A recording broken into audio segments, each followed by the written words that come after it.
কচুর পাতাগুলো কেটে নিয়েছি, এবার এগুলো ধুয়ে নেব, সেদ্ধ করে নেবো পাতাগুলো। সেদ্ধ হয়ে গেছে, না কড়াইতে তেল দিয়ে দিয়েছি।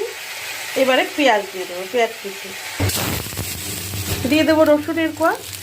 এবারে সেদ্ধ করা শাকটা দিয়ে দেবো। সেদ্ধ করেছিলাম যে জল ছিল, জলটা শুকিয়ে গেল। এবারে হলুদ নুন দেবো। শাক মনে হচ্ছে না, দেখো মনে হচ্ছে ভর্তা, এত সুন্দর গলে গেছে। কাঁচা লঙ্কাটা না ভীষণ ঝাল, তাই আমি একটা দিলাম। অনেকে কিন্তু আবার শুকনো লঙ্কাও দেয়, যারা বেশি ঝাল খায়। একটু জল দিয়ে দিলাম, চিনি দিয়ে নামিয়ে নেব, ব্যাস নামিয়ে নেবো। এবার শাক নামিয়ে উপর থেকে একটু লেবুর রস দিয়ে দিলাম।